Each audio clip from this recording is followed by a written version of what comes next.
As I begin, I'd like to acknowledge the moderator and General Secretary of the Batak Protestant Christian Church.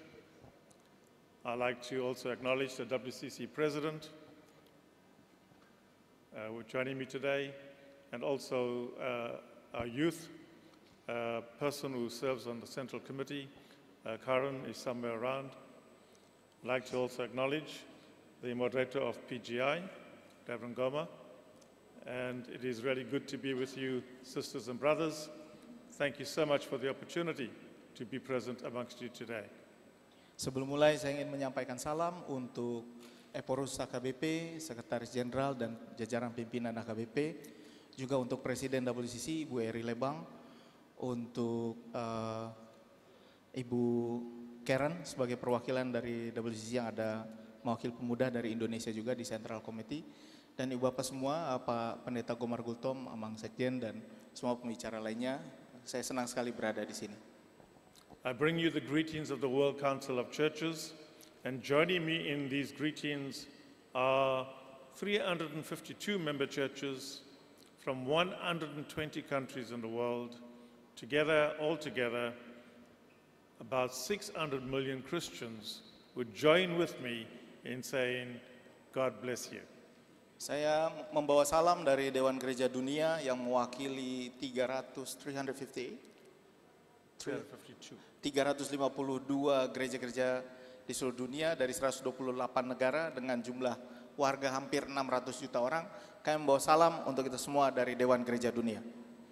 It is wonderful to travel across the globe and encounter different communities of Christians, and yet we realize that we serve the same Lord Jesus Christ. Senang sekali bisa berkeliling dunia dan melihat bahwa meskipun kita berada di benua yang berbeda, daratan yang berbeda, tapi kita semua menyembah Tuhan kita yang sama dalam Tuhan Yesus Kristus.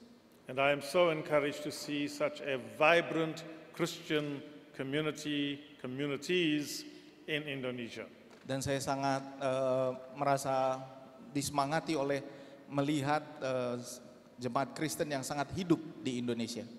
Especially in a country that is predominantly Muslim.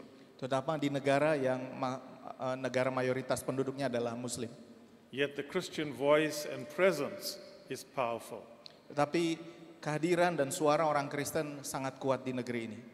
It's powerful because of people like you who live the faith. Suara Kristen kuat di negeri ini karena orang-orang seperti Anda yang menghidupi iman Anda. Living the faith is the greatest testimony we can bring to our Lord Jesus Christ. Menghidupi iman Anda adalah sebuah kesaksian yang paling besar yang bisa kita lakukan untuk Tuhan Yesus Kristus. And I'm pleased to know that as you live the faith, you are asking some very significant questions, such as how do we become inclusive? Dan di dalam menghidupi iman sebagai pengikut Kristus, maka kita akan bertemu dengan pertanyaan-pertanyaan penting seperti bagaimana kita bisa menjadi inklusif. We have just heard from the moderator, Dr. Robinson, that sometimes the church can be exclusive, inclusive, and exclusive somehow needs to be brought into a state of being inclusive. Kita baru mendengar dari Eporus, Pendeta Dr. Robinson Butar-Butar bahwa gereja ingin menjadi inklusif dan bukan eksklusif, tetapi kadang-kadang di dalam praktiknya kita melihat kedua bertemu dan yang eksklusif harus dibawa keluar menjadi inklusif. And with that, I note the theme that you have placed for this particular gathering today. Dan dengan itu saya melihat tema yang sudah ditempatkan untuk acara hari ini. To present God's goodness for all. Untuk menunjukkan kasih Allah bagi semua. Matthew 5:45 tells us that you may be children of your Father in heaven. He causes his sun to rise on the evil and the good, and sends rain on the righteous and the unrighteous. Matius 5 ayat 45 mengatakan supaya kamu menjadi anak-anak Bapa di surga yang menerbitkan matahari bagi orang yang jahat dan orang yang baik, dan menurunkan hujan bagi orang yang saleh dan orang durhaka. This text very aptly describes how we should relate to different people in the world today as we encounter different experiences and relationships. Teks ini tepat menggambarkan bagaimana kita harus berhubungan dengan orang yang berbeda di dunia ini ketika kita menghadapi pengalaman dan hubungan yang berbeda. The text is set in the context of the Sermon on the Mount, where Jesus sets out to his disciples exactly how they should live. Teks ini ditulis dalam konteks khotbah di bukit di mana Tuhan Yesus menjelaskan kepada murid-muridnya bagaimana mereka harus hidup. What is described in these verses is costly discipleship. Apa yang dijelaskan dalam ayat ini adalah cara menjadi murid yang sesungguhnya tetapi memiliki harga yang mahal. Jesus calls us as believers to live differently, Yesus memanggil kita untuk hidup berbeda. not to be like the world and not to pay evil with evil, but with good. Tidak menjadi seperti dunia, bukan membalas kejahatan dan kejahatan, tapi membalasnya dengan kebaikan. I am sure you would agree that it is not easy to forgive those who persecute you or to love your enemies. Saya yakin tidak mudah untuk setuju bagaimana kita harus memaafkan orang yang menganiaya kita atau mengasihi musuh kita. And then comes the crucial and piercing question: if you love those who love you, what reward will you get? Lalu muncul pertanyaan yang penting, jika kamu mencintai orang yang mencintaimu, apalah gunamu, apalah perbedaanmu? Yet you are called to love those who persecute you. You are called to love those who do not love you. Namun kita justru dipanggil untuk mengasihi orang yang menganiaya kita, untuk mengasihi orang yang memusuhi kita. And Jesus makes this clear, that this is the example he wants us to follow. Dan Tuhan Yesus menunjukkannya bahwa inilah contoh di mana dia ingin kita hidup seperti dia. The verse says he causes his sun to rise on the evil and the good, and sends rain on the righteous and the unrighteous. Teks ini menggambarkan bagaimana kita memperlihatkan, bagaimana teks ini memperlihatkan bahwa Allah menurunkan hujan bagi orang yang benar dan orang yang tidak benar. The inference from this is that God blesses everyone. The unrighteous and evil ones are not excluded. Simpulannya adalah Tuhan memberkati semua orang, baik yang benar dan yang jahat, tidak ada yang dikecualikan. Now I know that some of us, in terms of our human nature, would have some problems with this. Saya tahu bahwa mungkin akan ada orang yang punya masalah dengan teks ini. Yet God says we must love everyone. Tapi Allah tetap mengatakan kita harus mengasihi semuanya. God's grace and love is given to all people and creation. And as Christians, we are expected to present the goodness of God to all people, difficult as it may be. Anugerah dan kasih Tuhan diberikan kepada semua orang, pada semua manusia dan ciptaan, dan sebagai umat Kristen, kita diharapkan untuk menunjukkan kebaikan Tuhan kepada semuanya, betapapun sulitnya. The Beatitudes is an indication of how we may deal with bad attitudes, how we may respond to people who treat others and the world badly. Ucapan bahagia Tuhan Yesus merupakan indikator bagaimana kita bisa menghadapi sikap buruk, bagaimana kita memperlakukan orang, dan bagaimana kita bisa menanggapi perlakuan orang lain dan dunia ini. It is a call to walk in harmony, walk in peace, and persist in hope in spite of the wickedness, evil, and persecution. Ini adalah panggilan untuk bekerja secara harmonis, berjalan dalam damai, dan bertahan dalam harapan meskipun ada kejahatan dan penganiayaan. It is a call to be different in the midst of suffering and strife. Ini adalah panggilan untuk menjadi berbeda di tengah-tengah penderitaan dan perselisihan. Matthew 5 also impresses upon us an ecumenical mandate. Matius 5 juga memberikan kepada kita sebuah mandat ekumenis. The word ecumenical means the whole inhabited earth. Ekumenis berarti semua penghuni bumi. And it says to us that all people and all creation belongs to God. Karena itu semua manusia dan seluruh ciptaan adalah milik Tuhan. The ecumenical call and challenge is to present the goodness of God to all the earth. Panggilan dan tantangan ekumenis sekarang adalah untuk memperlihatkan kebaikan Allah kepada seluruh dunia. So what kind of a earth do we find ourselves in? Seperti kondisi dunia seperti apa yang kita sedang temui sekarang? What are the contextual realities that we face? Apa kenyataan kontekstual yang sedang kita hadapi saat ini? In the midst of so much of goodness which we must acknowledge, there is always also prevalent evil. Di tengah-tengah kebaikan tentu kita juga harus mengakui bahwa selalu ada kejahatan, terrible injustices, ketidakadilan yang sangat parah, greed, and lust for power kerakusan dan hasrat berkuasa that continues to dominate our world and suppress people. yang terus menguasai dunia kita dan menekan dan menindas yang lain. Today we live in difficult and even perilous times, a time of crisis.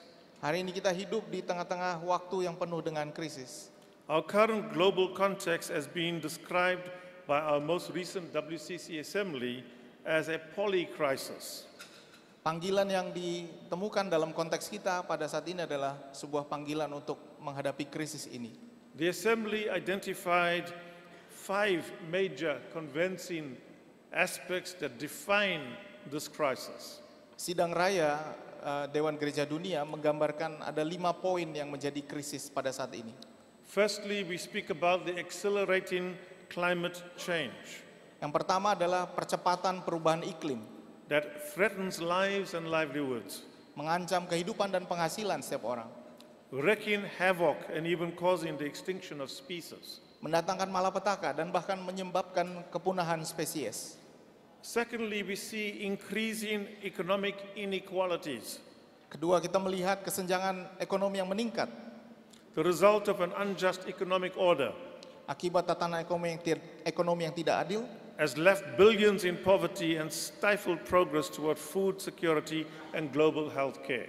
telah mengakibatkan miliaran orang berada dalam kemiskinan dan menghambat kemajuan dalam bidang ketahanan pangan dan kesehatan global. We live in a world where the rich get richer and the poor get poorer. Kita hidup di dalam dunia di mana yang kaya menjadi semakin kaya dan miskin semakin miskin. We live in a world where there is discrepancies in economic systems Kita hidup dalam dunia di mana ada perbedaan dalam sistem ekonomi that favors those who already have and disadvantages those who do not. sistem ekonomi yang mendukung orang-orang yang justru sudah punya dan justru menghasilkan ketidakadilan bagi yang tidak punya. Thirdly, we are living in a time and in a world where there is so much of violations of human rights. Ketiga, kita juga hidup di sebuah dunia yang pada saat ini di mana banyak pelanggaran hak asasi manusia, Where we don't treat people as human beings, di mana kita tidak memperlakukan manusia sebagaimana dia adalah manusia, created in the image of God. sebuah ciptaan yang diciptakan dalam gambar dan rupa Allah.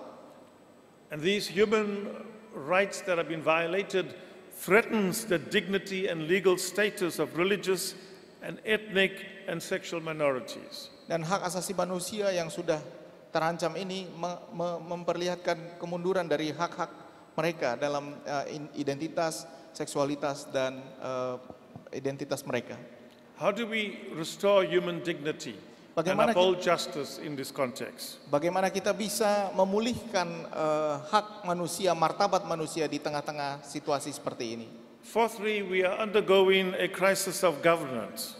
Yang keempat, kita memiliki krisis pemerintahan. We are seeing a paralysis of democratic institutions. Kita melihat kemunduran dan kelumpuhan lembaga-lembaga demokratik. We are seeing a rise of dictatorship and regimes. Kita melihat meningkatnya rezim otoriter. We are seeing the inability of international organizations to hold people accountable. Kita melihat ketidakmampuan lembaga internasional untuk meminta pertanggungjawaban dari mereka yang bertanggung jawab, to sustain well-being and justice. untuk menolak ketidakadilan. One could say more, but finally I'll make reference to one more. And that is, today we are seeing an outbreak of violence within countries and within the countries themselves and between different countries. Kita bisa melihat bahwa lembaga-lembaga internasional tidak mampu membuat orang bertanggung jawab untuk kejahatannya atas perang yang terjadi bahkan di dalam negeri maupun antara negara dengan negara yang lain. As we follow the news, we know about Ukraine and Russia. We know about Israel and Palestine. Kalau kita mengikuti berita, kita tahu tentang Rusia dan Ukraina, juga Israel dan Palestina. But there are many other contexts in the world where there are crises and wars and conflicts that we do not hear so much about. Tapi masih banyak lagi konteks di dalam dunia ini yang juga mengalami konflik dan perang di mana kita tidak mendengarnya. Currently, there are 45 armed conflicts. Major root causes include those very same realities we mentioned above. Akar penyebab konflik mencakup realitas seperti yang tadi saya sebutkan. Political, economic, and social inequalities. Kesenjangan politik, ekonomi, dan sosial. Extreme poverty, economic stagnation, poor governance and services. Kemiskinan ekstrim, stagnasi ekonomi, serta layanan pemerintah yang buruk. High unemployment, environmental degradation, cultural divisions related to ethnicity or religion. Tingginya pengangguran, degradasi lingkungan hidup, perpecahan budaya karena etnis atau agama. Religious fundamentalism and conflicts are prevalent in many parts of the world. Fundamentalis dan konflik agama banyak terjadi di belahan dunia. And yet when you look closer and deeper into those religious conflicts, you realize that they actually are about economic and political issues. Namun jika kita mencermati lebih lanjut tentang konflik agama tersebut, maka kita akan melihat bahwa sumbernya adalah ketegangan sosial, ekonomi, dan politik. So this is the global context in which we find ourselves. Inilah konteks global di mana kita sekarang sedang hidup. And in such a context, we need to ask, where is Christianity? Dan di dalam konteks inilah kita bertanya, di manakah kekristenan? Christians stand at the very intersection of all of these crises. Orang Kristen ada hampir di semua titik persimpangan krisis ini. Christians comprise almost a third of the global population, and then numbers constitute or continue to grow in line with population growth. Orang Kristen adalah mencakup hampir sepertiga populasi global dan jumlah mereka terus bertambah seiring dengan pertambahan populasi. In Africa and in Asia, we are seeing wonderful growth of Christians. Di Asia dan Afrika kita melihat pertumbuhan yang cukup baik dari orang Kristen. So much so that Christianity has already shifted to the global south. Begitu pesatnya pertumbuhan ini sehingga pusat kekristenan makin bergeser ke Global South, ke selatan. Researchers tell us that 62% of Christians are now living in the global south. Sebuah penelitian mengatakan bahwa 62% umat Kristen ada di belahan dunia selatan. And we are noticing the increase of evangelical and Pentecostal churches who are growing quite powerfully. Kita juga melihat pertumbuhan gereja-gereja evangelical dan Pentakostal yang bertumbuh semakin pesat. And the good news is that they too are starting to realize that they have to be ecumenical. Dan kabar baiknya adalah kelompok gereja ini semakin menyadari juga bahwa mereka juga harus menjadi ecumenical. They too have to take an interest in the whole world because God is interested in the world. Mereka juga harus memperhatikan dunia karena Allah juga memperhatikan dunia. They too are coming out of their exclusive channels and are now seeking to be inclusive. Mereka juga mulai keluar dari lingkaran eksklusifnya dan mengumumkan bahwa mereka juga inklusif. As they take time to analyze, to interpret, and to understand the world. Ketika mereka makin mengambil waktu untuk menganalisis dan memahami dunia. But more importantly, as they seek to live their faith where they are. Dan secara utama lagi ketika orang-orang mulai menghidupi imannya. Now that's precisely what the World Council of Churches seeks to do. Dan itulah yang ingin dilakukan oleh Dewan Gereja Dunia. The World Council of Churches was established in 1948. Last year it celebrated its 75th anniversary. Dewan Gereja Dunia berdiri tahun 48 dan kita baru merayakan ulang tahunnya ke-75. Church leaders came together and said, we need to work together for Christians to be united. Pimpinan gereja mengatakan bahwa kita harus bekerja sama untuk bisa melakukan perubahan dan kita harus bersatu. And over the years they have had significant conversations on theology, on doctrine, on interpretation of scriptures. And today, more Christians are realizing that they have more in common than they have that separates them. Dan para pimpinan gereja mulai berbicara tentang doktrin, tentang teologi, dan pada akhirnya mereka menyadari bahwa kita punya lebih banyak kesamaan daripada perbedaan. And the World Council of Churches is doing magnificent work to bring these different church traditions together. Dan Dewan Gereja Dunia punya tugas yang cukup berat untuk menghadirkan perbedaan-perbedaan ini dan membicarakannya bersama. It is not easy to bring 352 different churches together with so much of differences in thoughts, in beliefs, in practices. Tidak mudah untuk membawa 352 sinode gereja bersama-sama ketika begitu banyak perbedaan dalam pikiran, ide, dan praktik ibadah. Yet by God's grace and through the working of God's Spirit, we are able to profess our faith together in the world. Tetapi di dalam iman dan juga di dalam iman kita kepada Kristus, kita bisa bersama-sama menghadirkan kebaikan di dalam dunia. And that's what it means to be ecumenical, to be able to profess our faith together in the world. Dan itulah maknanya kita menjadi ekumenis, bahwa kita bisa bersama-sama mengimani dan membawa iman kita ke dalam dunia. It is a realization that we cannot be church alone. We have to be church with other churches. Ini juga sebuah kesadaran bahwa kita tidak bisa menjadi sebuah gereja dan berdiri sendiri, kita harus menjadi gereja dan bersama-sama dengan gereja yang lain. But not only that, we have to be church working with all people who are working for the same mission of God to create peace on earth. Tidak hanya itu, kita juga harus bekerja sama dengan gereja yang lain untuk membawa misi pekerjaan Allah di dalam dunia ini. And therefore we choose to work with people of other faiths. Dan karena itu kita juga memilih untuk bisa bekerja dengan orang dengan kepercayaan yang berbeda. And at times with people with no faith. Atau kadang-kadang bekerja dengan orang yang tanpa iman sama And sekali. at times with NGOs and governmental structures. Kadang-kadang kami bekerja sama dengan LSM dan juga lembaga pemerintahan. Why? Because this is God's world and we want to work with everybody to make God's world to be what God wants it to be. Kenapa bekerja sama? Karena kami menyadari bahwa ini adalah satu dunia yang sama, sehingga kami ingin kita ingin bersama-sama membawa dunia ini dalam sebuah bentuk di mana apa yang Allah inginkan di dalam dunia ini. So from the start, the international ecumenical movement has envisioned a global influence and a geostrategic policy effect that built on denominational reconciliation and diffusing the historical tensions among Christians and Christians' bodies is what is needed. Jadi sejak awal gerakan ekumenis internasional membayangkan sebuah pengaruh global dan dampak kebijakan geostrategis yang dibangun di atas rekonsiliasi, pendamaian denominasi, dan meredakan ketegangan historis di antara umat Kristen dan badan-badan Kristen lainnya. In fact, the unity and well-being of all humankind has been a constant theme in ecumenical initiatives. And Christian unity itself has been for the sake of the larger human good. Bahkan persatuan dan kesejahteraan seluruh umat manusia telah menjadi tema yang terus-menerus dinaikkan dalam gerakan ekumenis.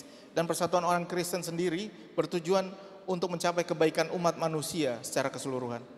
Justice and peace is the broadest sense, has always been the ecumenical horizon.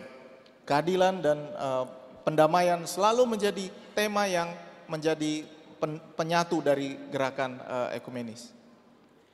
But today, as we understand the global challenges, the World Council of Churches is talking about love. So we talk about an ecumenism of the heart. Tapi pada saat ini ketika kita menghadapi tantangan-tantangan global, maka gerakan ekumenis berbicara mengenai cinta, mengenai kasih cinta. Dan saat ini gerakan ekumeni memiliki tema ekumeni dari hati. The heart reminds us of metanoia, of repentance. When our heart has been truly changed, then we change.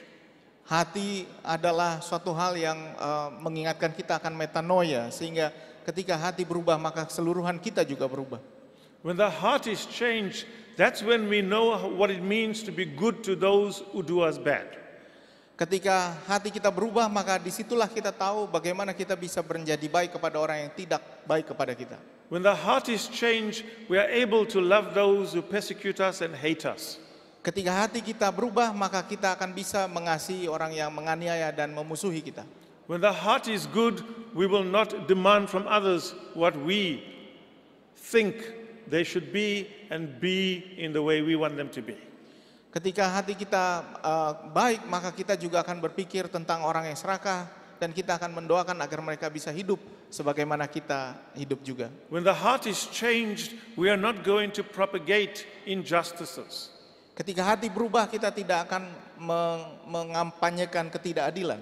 We are going to seek to live in the way of Christ. Kita akan mencari cara hidup yang sesuai dengan keinginan Kristus. So as you talk about how do we show the presence of God and the goodness of God in the world, the obvious answer for us as Christians is the love of Jesus. Jadi ketika kita mencari bagaimana kita menghadirkan kebaikan Allah di dalam dunia ini, maka jawaban yang paling jelas adalah cinta kasih Kristus. The World Council of Churches Unity Statement says this for us. Dewan Gereja Dunia telah mengambil keputusan ini untuk kita. It says this, and I quote, "In a world like this, wounded by divisions, the churches are called to witness to the indestructible power of love to bring together and reconcile. Through the faith they proclaim in the gospel of Jesus Christ, the churches are called to bear a countercultural witness, the hope of unity, justice, and peace." Ya, di dalam penyataannya Dewan Gereja Dunia mengatakan bahwa Dewan Gereja Dunia berusaha menghadirkan kebaikan Tuhan pada setiap orang dalam ziarah keadilan, rekonsiliasi, dan persatuan. Dan inilah tema utama di dalam Dewan Gereja Dunia. So the World Council of Churches reaffirmed and committed itself to the power of love to transform the world. Jadi Dewan Gereja Dunia betul-betul menyatakan bahwa kita akan mengubah dunia dalam kuasa cinta. In its closing message, known as a call to act together, this is what it said. Dan di dalam pernyataannya, dalam sebuah pernyataan penutupnya untuk tindakan bersama, inilah kutipannya.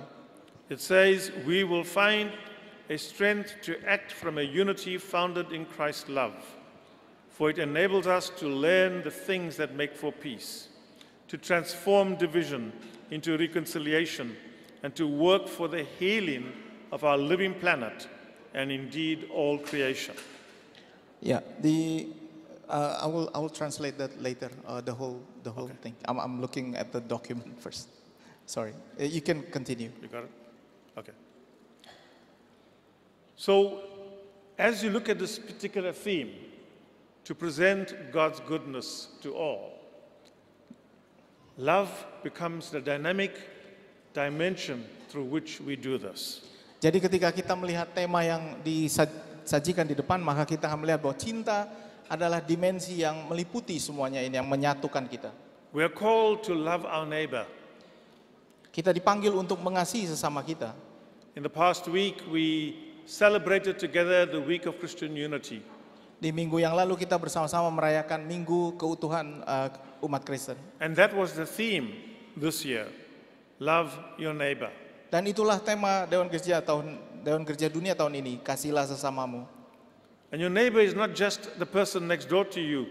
Your neighbor is not just the person who is good to you, but your neighbor is any person next to you or around you. Dan sesamamu bukan saja orang yang baik kepadamu atau temanmu, tetapi sesamamu adalah siapapun yang ada di sekitarmu. The story of the Good Samaritan tells us that the Good Samaritan was the good neighbor, even though he did not know the wounded man.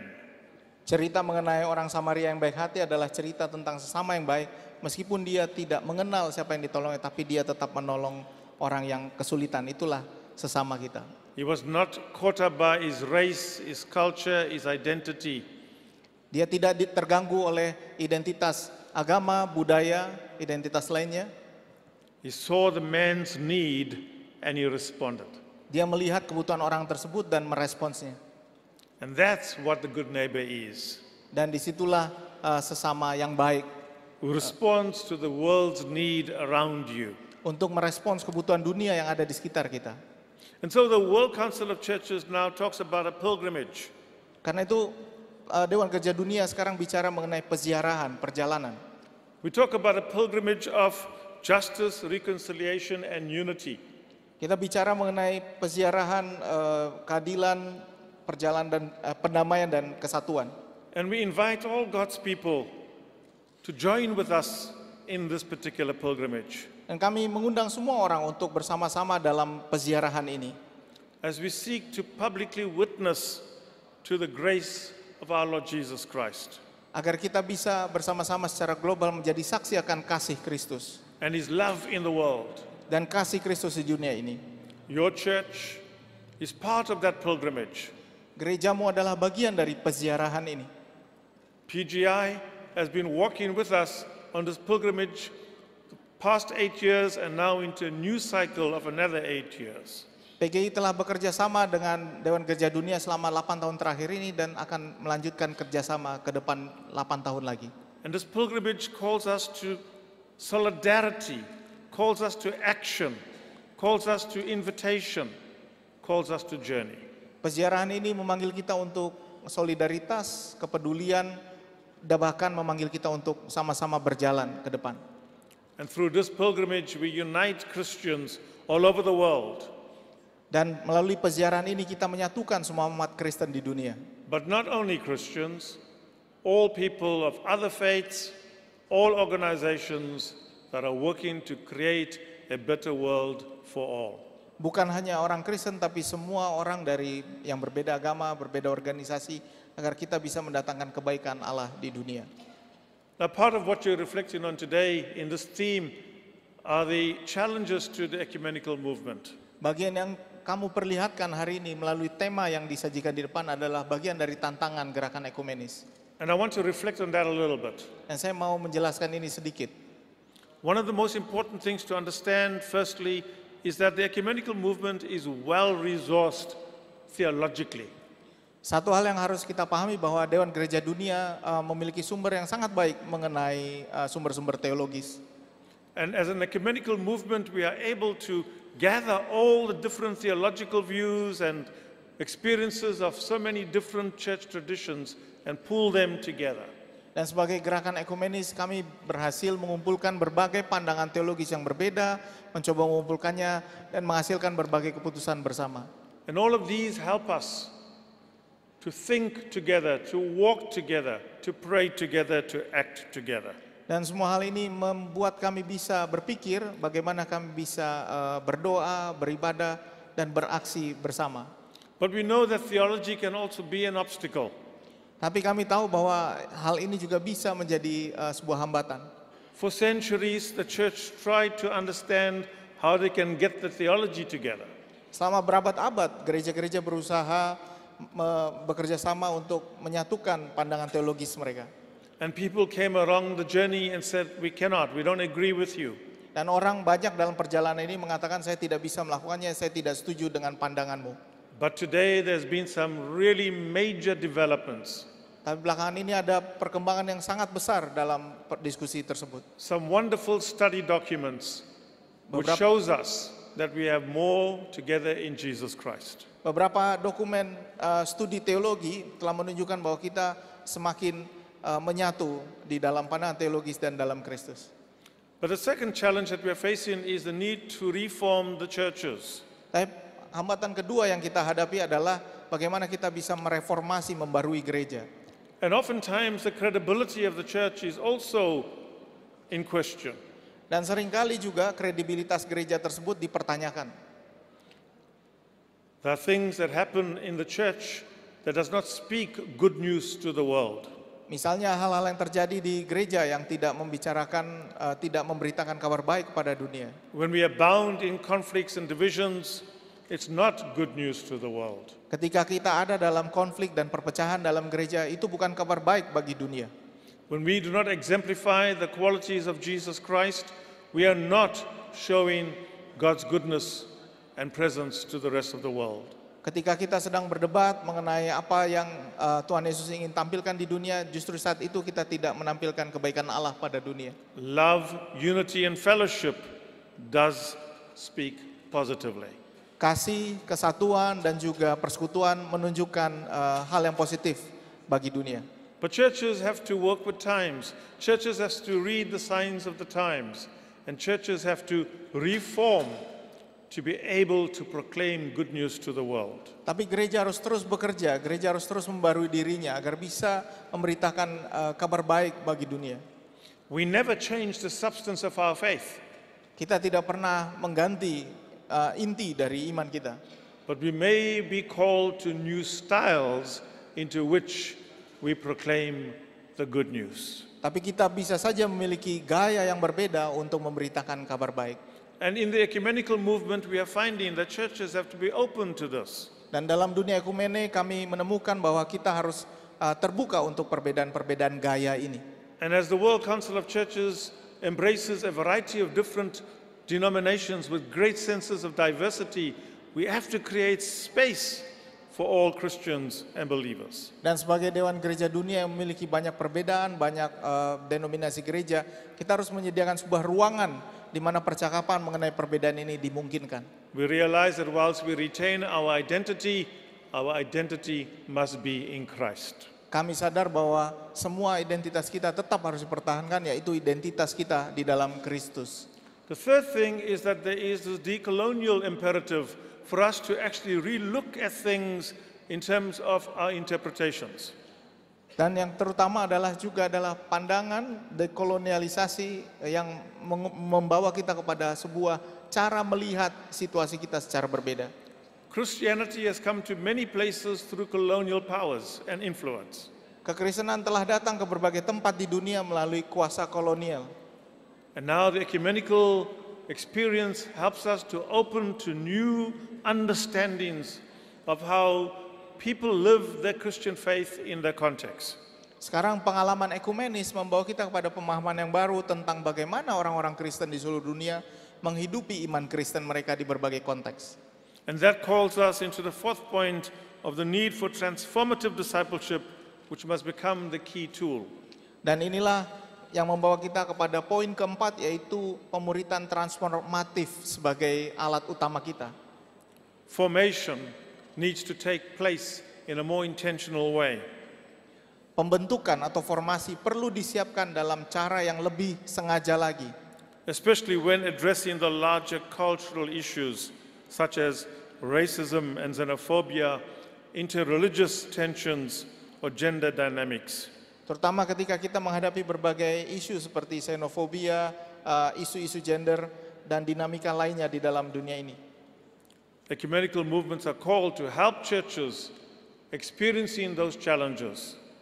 Gerakan ekumenis dipanggil untuk menghadapi berbagai tantangan tersebut di dunia ini. And there is one more important thing in terms of how churches have been divided today. Dan ada satu hal lagi yang penting yang memperlihatkan bagaimana gereja-gereja terpecah pada saat ini. Ethical issues seem to be dividing churches.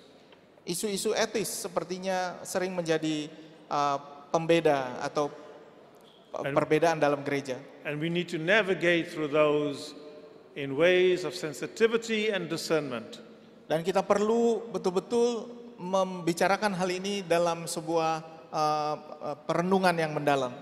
As we place before that context the Word of God and God's Word to us in that context. Ketika kita meletakkan firman Tuhan di dalam sebuah konteks, kita perlu juga membicarakan bagaimana pentingnya firman Tuhan dalam konteks tersebut. The ecumenical movement is finding that the greatest challenge today is to work for peace.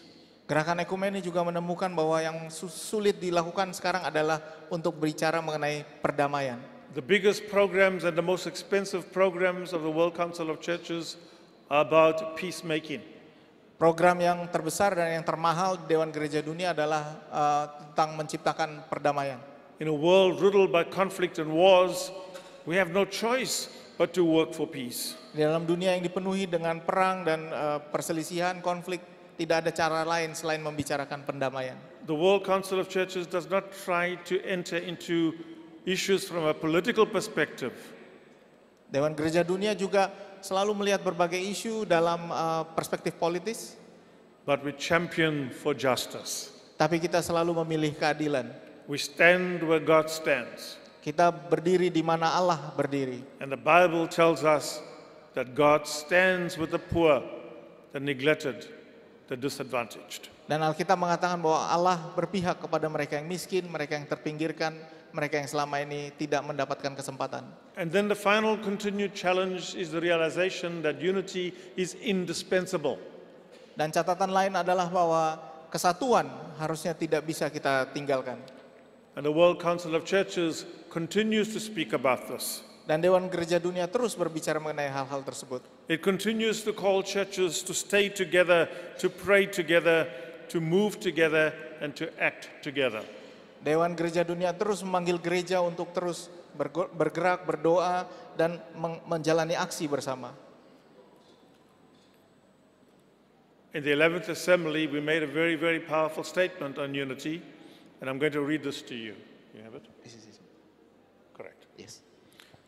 We affirm the vision of the WCC for the visible unity of all Christians, and we invite other Christians to share this vision with us. We also invite all people of faith and goodwill to trust with us that a different world, a world respectful of the living earth, a world in which everyone has daily bread and life in abundance, a decolonized world, a more loving, harmonious, just, and peaceful world is possible. In a world weighed down with so much pain, anguish, and fear, we believe that the love we have seen in Christ brings the liberating possibilities of joy, justice for all, and peace with the earth. Moved by the Holy Spirit, compelled by a vision of unity, we journey on together, resolved to practice Christ's love, following his steps as his disciples, and carrying a torch for love in the world, trusting in the promise that Christ's love moves the world to reconciliation and unity. End of quote. Dan saya akan membacakan sebuah pernyataan yang dihasilkan oleh Sidang Raya Dewan Gereja Dunia ke-11 yang menyatakan pernyataan seperti ini. Kami menegaskan visi Dewan Gereja Dunia untuk sebuah kesatuan yang nyata bagi seluruh umat Kristen. Dan kami mengundang umat Kristen yang lain untuk berbagi visi ini dengan kami. Kami juga mengundang semua orang yang beriman dan berkehendak dan punya itikat baik untuk percaya bersama dengan kami bahwa beriman dalam dunia yang berbeda, kita bisa punya dunia yang menghormati, saling menghormati, sebuah bumi yang hidup, dunia di mana setiap orang memiliki makanan sehari-hari dan dalam kehidupan yang berkelimpahan. Dunia yang terdekolonialisasi, dunia yang penuh cinta dan harmoni, dunia yang adil dan damai adalah mungkin. Di dunia yang terbeban dengan begitu banyak rasa sakit, penderitaan dan ketakutan, kami percaya bahwa cinta yang kita lihat dalam Kristus membawa kemungkinan yang membebaskan dalam sukacita, keadilan bagi semua orang, dan pendamaian dengan bumi. Digerakkan oleh Roh Kudus dan didorong oleh visi persatuan ini, kita bisa berjalan bersama, bertekad untuk menunjukkan kasih Kristus, mengikuti langkah Kristus sebagai murid-muridnya, dan membawa obor cinta di dunia. Percaya bahwa janji cinta Kristus menggerakkan dunia menuju rekonsiliasi dan persatuan. I'm absolutely thrilled to see how in Indonesia Christians are working together. Saya senang sekali melihat bahwa orang Kristen di Indonesia bekerja sama. I've just returned from the PGI annual meeting. Saya baru kembali dari sidang MPL PGI. Wonderful to see that 96 different churches participate in that communion. Senang melihat bahwa ada 96 gereja bersama-sama dalam persekutuan tersebut. 27 of those churches are members of the World Council of Churches. 27 dari anggota PGI adalah anggota dari Dewan Gereja Dunia. I want to ask you and urge you to continue to strive for unity. Saya ingin memintamu dan mendorongmu untuk terus berjuang bagi keutuhan dan kesatuan gereja. Unity visibly, unity in action. Kesatuan yang terwujud, kesatuan dalam aksi. Now the World Council of Churches, in its ecumenical focus on justice, reconciliation, and unity, speaks to every aspect or every place in the world. Fokus ekumenis Dewan Gereja Dunia pada keadilan, perdamaian, rekonsiliasi, dan persatuan bisa bicara pada semua konteks di dunia. However, extracting from what I've said, allow me to just take a few more minutes to talk about what this may mean for you in the Asian context. Namun untuk mengambil inti dari apa yang saya bicarakan, izinkan saya juga untuk bicara mengenai pemikiran saya tentang apa yang terjadi di konteks Asia. And more specifically in the context of Indonesia. Dan khususnya di konteks Indonesia. The Republic of Indonesia is undergoing a profound political transformation. Republik Indonesia sedang mengalami transformasi politik yang mendalam. There is government instability, a fragile economy, secessionist movements, and ethnic and religious conflicts threaten the country's nascent democracy and causing instability to the region. Republik Indonesia sedang mengalami transformasi politik yang mendalam, ketidakstabilan pemerintahan, ekonomi yang rapuh, gerakan separatis, konflik etnis dan agama mengancam demokrasi yang baru lahir di negara ini dan menyebabkan ketidakstabilan di kawasan ini. Of course, there is so much good that is taking place in the country, Tentu banyak hal baik yang terjadi di negara ini. but in every country there's always some things that needs to be improved on. Tapi dalam setiap negara selalu ada hal yang bisa kita perbaiki. In this kind of a context, how do you as Christians respond? Dalam konteks seperti ini, bagaimana orang Kristen meresponsnya? What must be important for you as you live your faith in this context? Apa yang penting bagi kita untuk kita bicarakan, terutama dari iman kita dalam konteks ini? A few quick points before I close. Beberapa pointers penting sebelum saya tutup. The first thing is that the unity of Christians is important. Yang pertama adalah bahwa persatuan umat Kristen itu penting. As I already said, Christian unity is essential in your context. Seperti yang sudah saya katakan, persatuan umat Kristen sangat penting dalam konteks Anda. It is imperative that people of other faiths are able to see Christians work together. Sangat penting agar orang dari iman yang lain melihat orang Kristen bekerja bersama. This is important not only to address the unstable situations, but more significantly, you need to stand together as Christians in a predominantly Muslim country. Hal ini kesatuan penting untuk kita lakukan bukan hanya menghadapi situasi yang tidak stabil tapi juga sebagai umat Kristen Anda harus bersatu di tengah negara yang mayoritas penduduknya beragama Islam. And so for what I've already said about PGI and what I see Christians doing together, I want to complement that and say, keeping on pursuing unity in Christ. Karena itu setelah melihat apa yang PGI lakukan dan apa yang saudara-saudara lakukan, saya ingin menyampaikan teruslah berjuang untuk kesatuan di dalam Kristus. Secondly, I want to say to you, continue to pursue social justice and inclusivity in the pursuit of reconciliation. Yang kedua yang ingin saya katakan adalah teruslah memperjuangkan keadilan sosial dan inklusivitas dalam upaya rekonsiliasi. As we see economic divides in any country and maybe even in yours, how do you care for those who are vulnerable, those who are deprived, and those who are neglected? Seperti kita lihat dan penjelasan mengenai situasi ekonomi tersebut, bagaimana orang Kristen bisa mengadvokasi bagi mereka yang tertindas, terpinggirkan, dan yang rentan. Many churches and we as the WCC are working on what we call the new economy, and we're asking how can we engage economic policies that are just and fair for all people. Dan banyak gereja-gereja yang terlibat di dalam Dewan Gereja Dunia sekarang sedang membicarakan mengenai sebuah ekonomi baru, di mana kita terlibat membangun sebuah sistem yang adil bagi orang-orang yang bagi semua orang, terutama bagi yang terpinggirkan. In the context of economic challenges in Indonesia, it is imperative that ecumenical bodies advocate for economic justice, identify with the poor and the disadvantaged. Dalam konteks di Indonesia khususnya, sangat penting bagi gereja untuk bicara mengenai keadilan ekonomi, untuk mengenal siapa yang paling terpinggirkan, dan bicara mengenai keadilan bagi mereka. Let us walk with the poor and the affected and show them the light of Christ. Marilah kita bekerja bersama mereka yang miskin dan terpinggirkan dan menunjukkan bahwa cinta Kristus bersama mereka. But equally, let us be prophetic and champion for justice. Dan juga jadilah suara kenabian dan juga aksi untuk keadilan. Thirdly, I call you to continue with reconciliation, peace, and healing in this country.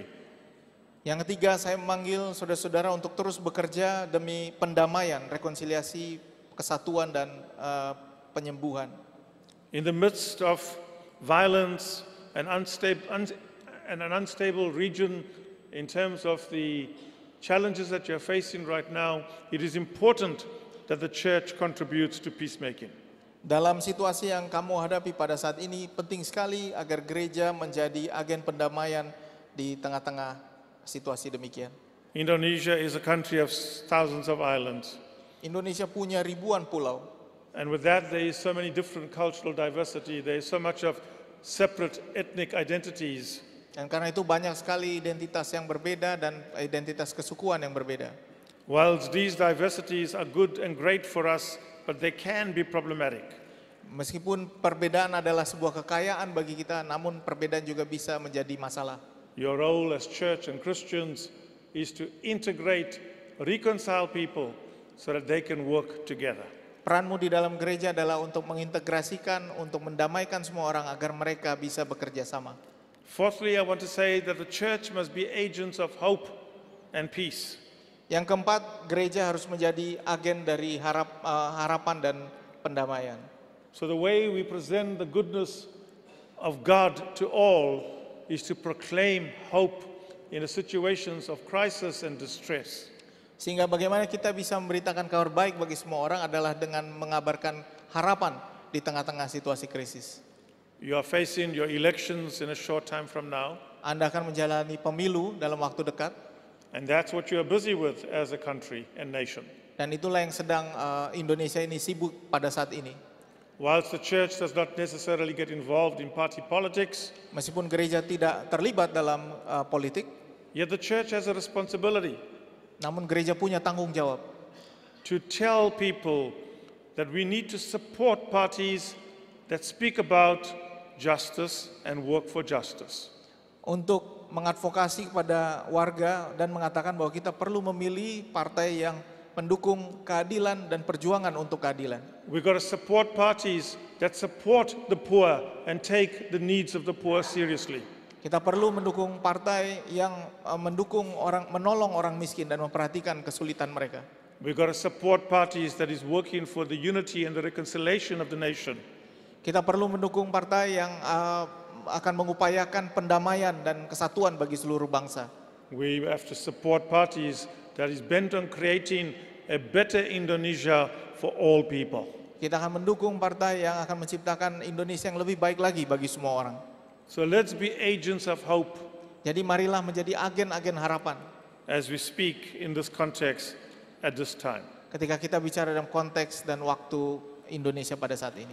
Another concern in the ecumenical movement is the use of technology and digitalization. Salah satu perhatian lain dari Dewan Gereja Dunia adalah penggunaan teknologi dan digitalisasi. And this is not a bad thing because they help us to advance in so many different ways. Nah, mereka bukanlah hal yang buruk karena teknologi membantu kita untuk mengerjakan berbagai hal lebih baik lagi. We have seen during the pandemic our churches were able to use electronic means to communicate with its people. Kita lihat bahwa dalam masa pandemi, gereja-gereja menggunakan alat teknologi untuk berkomunikasi dengan yang lain. But technology must not replace human beings. Tapi teknologi tidak boleh menggantikan manusia. Technology is intended to help us to make and create a better world. Teknologi diciptakan untuk membantu kita menciptakan dunia yang lebih baik lagi. Not to bring us into unemployment and not to bring us into a space where people lose their jobs and a sense of dignities. Teknologi tidak diciptakan untuk membuat orang menjadi pengangguran, kehilangan pekerjaan, dan kehilangan martabatnya. Young people are important for the church and they must be given that space. Orang muda adalah penting bagi gereja dan mereka harus diberikan kesempatan tersebut. There is so much to learn from young people. Kita punya banyak hal untuk kita pelajari dari orang-orang muda. They are so advanced technologically. We need to ask, how can this be supportive for the ministry of the church? Mereka begitu paham teknologi sehingga kita harus bertanya kepada mereka bagaimana teknologi ini kita gunakan untuk membantu pelayanan dalam gereja. But also using social media, we must be careful because there's a lot of fake news and false news. Tapi kita juga harus hati-hati dalam menggunakan media sosial karena banyak berita-berita palsu dan yang salah. We must be guarded between what is right and what is truth. Kita harus menjaga diri dengan berita yang benar dan yang kebenaran. Another important challenge for us and for you in this context is ecumenical environmental stewardship. Satu hal lagi yang saya lihat dalam tantangan konteks kita adalah bagaimana kita bisa mengelola lingkungan hidup bersama-sama secara ekumenis. Especially when you are an island, you face greater risk of environmental disasters. Terutama sebagai negara yang terdiri dari banyak pulau, Anda menghadapi banyak bahaya dari pemanasan global. And we know that globally there is a climate emergency. Dan kita tahu secara global ada situasi darurat iklim. And the church, your church, needs to be involved with this to ask how can we as God's people deal with these global challenges on climate change in order to create a better world for us. Dan gereja-gereja, khususnya gereja Anda, perlu bertanya tentang ini. Bagaimana gereja bisa menciptakan sebuah dunia yang lebih baik lagi sehingga kita bisa juga berhadapan dengan isu pemanasan global. And then finally, in the context of Indonesia, you live in a context of religious pluralism, but more particularly of being a lesser religious community in this context. Dan terakhir secara khusus Anda hidup di dalam konteks Indonesia di mana Anda adalah umat yang secara jumlah lebih sedikit dari yang lain. Interfaith dialogue and cooperation is essential. Dialog dan kerjasama antar agama sangat penting untuk dilakukan. We need to build bridges. We need to find unity of the human family. Kita perlu membangun jembatan-jembatan dan kita perlu membangun kesatuan di antara kita sebagai umat manusia. The Asian context has much to teach us of what it means for Christians living in a context where Christians are not in the majority and often much less in numbers. Konteks Asia mengajari kita tentang apa artinya menjadi umat Kristen yang hidup dalam konteks di mana kita tidak menjadi mayoritas dan seringkali jumlahnya lebih sedikit dari yang lain. There are so many parts of the world today where there are conflicts between different religions. Ada banyak sekali situasi di dunia di mana terjadi konflik antara orang yang berbeda agama. You can teach us about peaceful coexistence. Anda dapat mengajari kami tentang cara hidup berdampingan secara damai.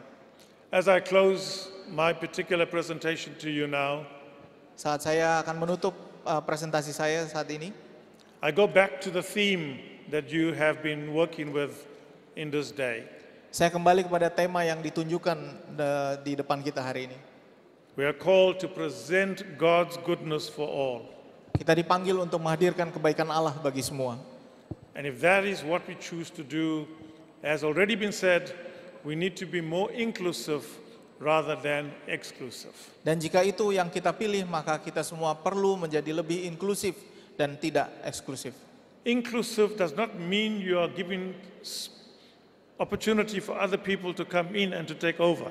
Inklusif bukan berarti Anda mengizinkan orang lain untuk masuk dan mengambil alih semua kendali Anda. That's what we often get afraid of and nervous about. Karena itu orang sering salah paham dan takut mengenai inklusivitas. If you allow people some little entry, they'll come in and take it all over. Anda takut jika Anda membiarkan orang masuk sedikit lalu dia akan mengambil alih semuanya dari Anda.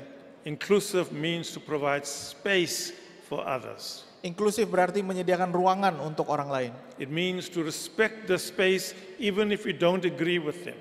Artinya untuk menghormati ruangan tersebut meski kamu tidak sepakat dengan mereka. It means to be receptive and inviting of them even if they are different from you. Kamu harus bisa menerima dan juga mengundang mereka meski mereka berbeda darimu. It means acknowledging that they too are God's people. Itu juga berarti bahwa Anda mengakui bahwa mereka juga adalah umat ciptaan Allah.